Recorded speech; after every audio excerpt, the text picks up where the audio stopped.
Hi folks, welcome back. Today I want to take a look at a system called Dynamo, which was dynamic optimization system, and this work was done by researchers at HP Labs. This work was published back in 2000 at the Programming Language Design and Implementation Conference. So what exactly is Dynamo? It is not a just-in-time compiler. It is not a dynamic translator. What Dynamo does is take an instruction stream for a processor architecture and then transform it to an instruction stream for the exact same processor architecture while optimizing it at runtime. In this particular case, they were running this on HP's PA8000 processor.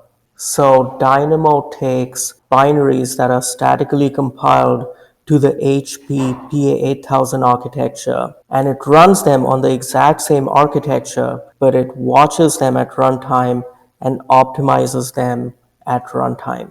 The surprising result was that even though we're not doing any dynamic translation from a higher level representation to a lower level one and so on, you're just going from native code in one architecture to native code in the exact same architecture. While doing some runtime optimization, you can still achieve a performance improvement. And that was in spite of the overhead that Dynamo itself added at runtime to perform those optimizations. The advantage of an approach like this is that it is totally transparent. You don't have to do anything to your source code.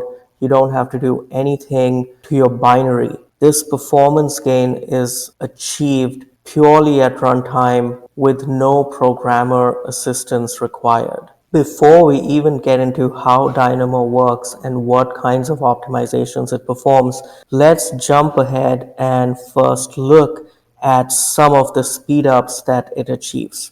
The results they present here are for the spec_int benchmark, and they run completely unmodified spec_int binaries that are compiled with the -02 optimization of HP's C++ compiler. The graph here shows the comparison of the binary running native on the platform versus the binary running under Dynamo and being dynamically optimized by Dynamo. You can see that there's some benchmarks for which there are 20% plus performance gains.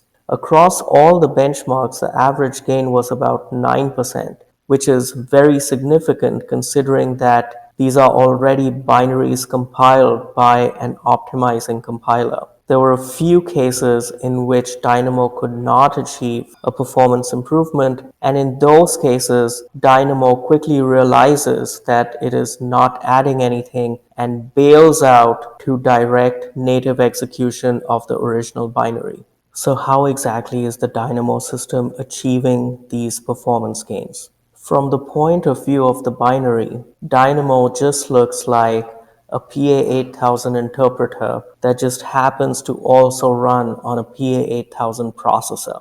When you first start the binary, Dynamo actually begins to interpret the binary.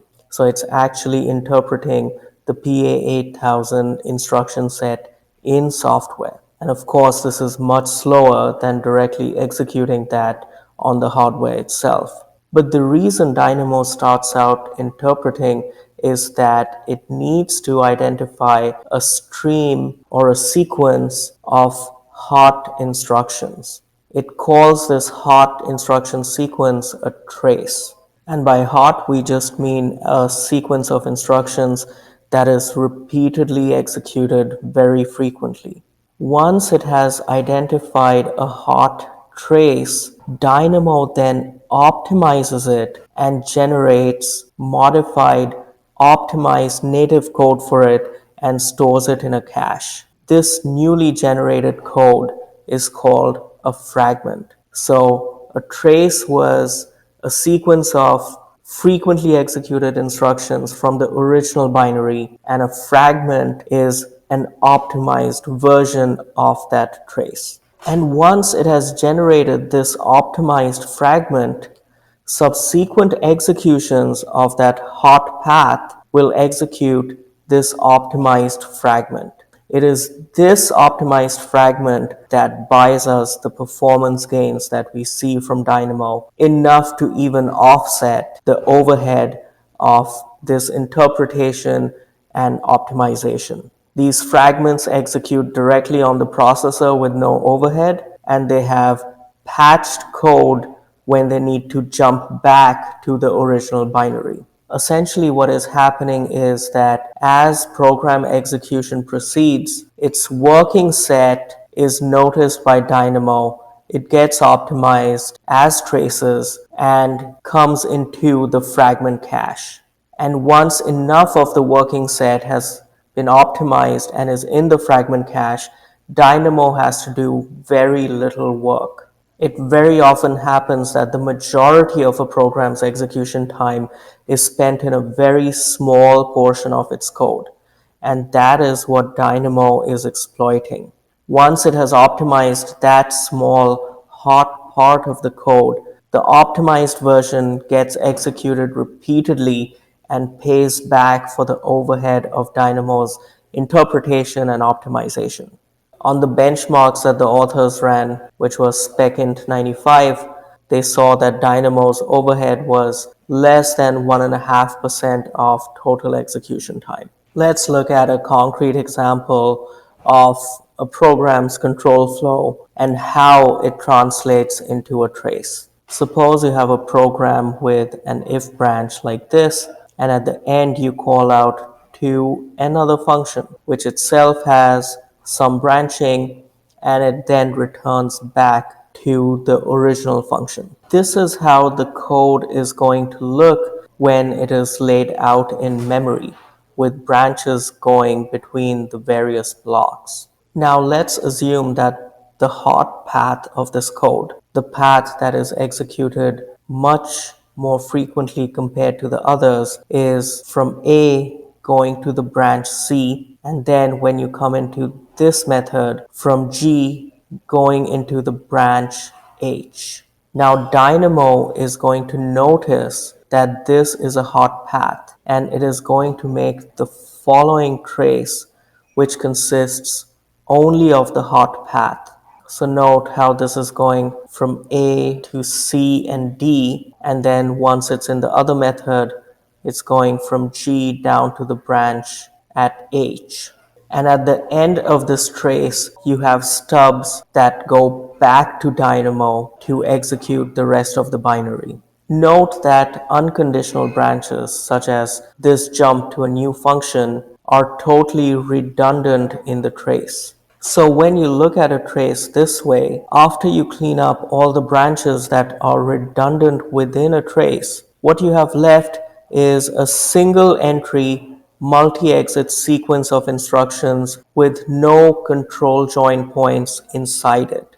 So entry can only come in at the top, and it may leave in the middle, but there is no entry to the middle of that trace. And once you end up with a trace like that, you can now take the opportunity to perform optimizations that you could not have done in the original program code. You can do a ton of optimizations which involve removing redundant loads and stores and calculations. And you could not have done this in the original code because of the possibility of branching, but within a single non-branching trace, you are able to safely perform these optimizations. Dynamo also performs a host of other very standard compiler optimizations on this trace. Things like copy and constant propagation, loop unrolling, strength reduction, and so on. And once Dynamo has identified a hot trace, optimized it, it then goes ahead and generates native code for that trace, which it calls a fragment, and puts it into the fragment cache, so that subsequent executions of the trace then execute the optimized fragment code. You might ask, what happens when the hot traces or the working set that Dynamo has identified changes? What Dynamo does is that when it notices a sharp increase in finding a lot of hot traces, finding a lot of new hot traces, and creating a lot of new optimized fragments, it completely flushes the fragment cache. So it's almost like it starts anew. And the reason it does that is that identifying a lot of hot new traces very likely indicates that there's a big change in the working set of the program. And then it needs to notice and identify this new working set and optimize it. So, to conclude, the Dynamo system demonstrates that even on highly optimized static binaries, it is possible for a dynamic optimizer to provide significant performance gains at runtime. And the way it does that is to focus its optimization on opportunities that only are available during runtime and that are not available to a static compiler. So that was a look at the Dynamo dynamic optimization system. I hope you enjoyed that, and I will see you next time. Thank you very much.